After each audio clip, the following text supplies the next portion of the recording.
Assalamualaikum warahmatullahi wabarakatuh. Siapakah Yesus yang sebenarnya? Apakah Yesus itu adalah Nabi Isa? Dan bagaimana asal mula Yesus dianggap sebagai Tuhan oleh umat Kristiani? Mari kita simak penjelasan dalam video ini agar tidak sesat. Nabi Isa alaihi salam adalah salah satu nabi yang diberi gelar Ulul Azmi. Nabi Isa diutus kepada kaumnya. Awalnya Nabi Isa alaihi salam memiliki pengikut yang setia. Hal ini telah diabadikan dalam Al-Quran surat Al-Ma'idah ayat 111.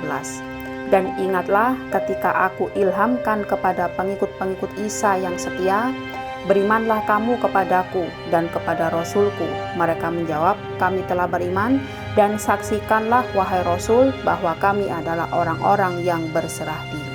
Nabi Isa alaihi salam adalah salah satu nabi utusan Allah Subhanahu wa taala. Beliau hidup di zaman sebelum Nabi Muhammad Shallallahu alaihi wasallam. Nabi Isa alaihi salam memiliki banyak sekali mukjizat sampai-sampai Nabi Isa ini dianggap sebagai Tuhan. Bagaimana tidak? Pada waktu ia masih bayi, ia bisa berbicara di hadapan kaumnya. Hal ini telah diabadikan dalam Al-Quran surat Maryam ayat ke-30. Dia Isa berkata, sesungguhnya aku hamba Allah. Dia memberiku kitab Injil dan dia menjadikan aku seorang nabi. Isa yang berada dalam gendongan ibunya yang masih bayi mendengar pembicaraan kaumnya. Dan dia berkata, sesungguhnya aku adalah hamba Allah yang maha kasih.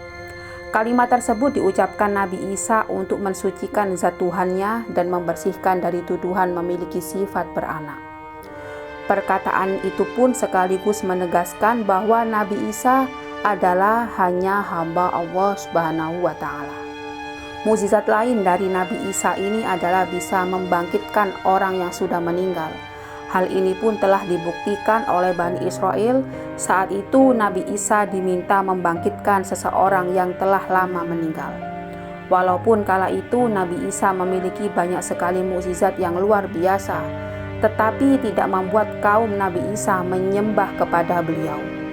Apakah Yesus dan Nabi Isa adalah orang yang sama? Ibnu Sa'id menafsirkan bahwa Isa bin Maryam akan turun lagi ke bumi dan membunuh Dajjal. Oleh karena itu, tidak akan tersisa lagi sebagian orang Yahudi kecuali akan beriman kepadanya. Orang yang sebenarnya dibunuh adalah orang yang serupa dan mirip dengan Nabi Isa kala itu. Hal ini diceritakan oleh Ibnu Abbas radhiyallahu anhu dan diriwayatkan oleh Ibnu Abi Hatim dan At-Tabari. Ibnu Abbas menceritakan bahwa ketika Allah Subhanahu wa taala akan mengangkat Nabi Isa ke langit, Nabi Isa alaihi salam keluar menemui para sahabatnya yang berjumlah 12 orang. Kepada beliau meneteskan air mata, lalu Nabi Isa alaihi salam berkata, sesungguhnya di antara kalian ada yang mengkufuri itu sebanyak 12 kali setelah ia beriman kepadaku. Ada di antara kalian yang akan diserupakan denganku. Ia akan dibunuh karena kedudukanku, dia pun akan menjadi teman dekatku. Kemudian kala itu Nabi Isa bertanya, siapakah di antara kalian yang wajahnya dapat digantikan seperti wajahku? Lalu dia akan dibunuh menggantikan aku, dan dia akan mendapatkan surga yang derajatnya sama denganku nanti. Lalu berdirilah seorang pemuda yang paling muda usianya. Dia berkata, saya wahai Isa. Kemudian Nabi Isa mengulang lagi tawarannya dan pemuda itu angkat tangan dan menyatakan, saya wahai Isa. Nabi Isa tetap menyuruhnya untuk duduk hingga berlangsung sampai 3 kali penawaran. Dia yang ketiga, pemuda ini angkat tangan, saya. Lalu Isa mengatakan, baik, kamu adalah orangnya. Lalu dia diserupakan dengan Isa dan Isa diangkat melalui lubang angin yang ada di atap menuju langit. Kemudian datanglah orang Yahudi yang mencarinya. Mereka langsung menangkap manusia yang mirip itu dan langsung membunuhnya, lalu menyalibnya. Lalu mengapa Nabi Isa alaihi salam dianggap sebagai Tuhan oleh umat Kristiani? Dalam Al-Quran, Nabi Isa alaihi salam menyampaikan bahwa ia adalah hamba Allah Subhanahu wa Ta'ala yang diutus kepada kaumnya. Hal ini ditegaskan dalam Al-Quran surat Maryam ayat 30 hingga 35. Dia Isa berkata, "Sesungguhnya aku hamba Allah, Dia memberiku kitab Injil dan Dia menjadikan aku seorang nabi. Dan Dia menjadikan aku seorang yang diberkahi di mana saja aku berada. Dan Dia memerintahkan kepadaku melaksanakan sholat dan menunaikan zakat selama aku hidup. Dan berbakti kepada ibuku, dan Dia tidak menjadikan aku seorang yang sombong lagi celaka. Dan kesejahteraan semoga dilimpahkan kepadaku pada hari kelahiranku, pada hari wafatku, dan pada hari aku dibangkitkan hidup kembali."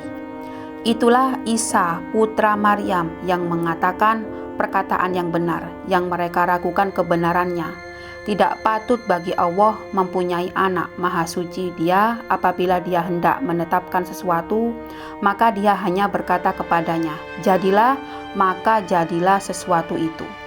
Dari sini kita sudah bisa mengambil sebuah kesimpulan bahwa Nabi Isa juga sama halnya seperti kita ini, yang juga diperintahkan Allah untuk mengerjakan sholat berserta zakat.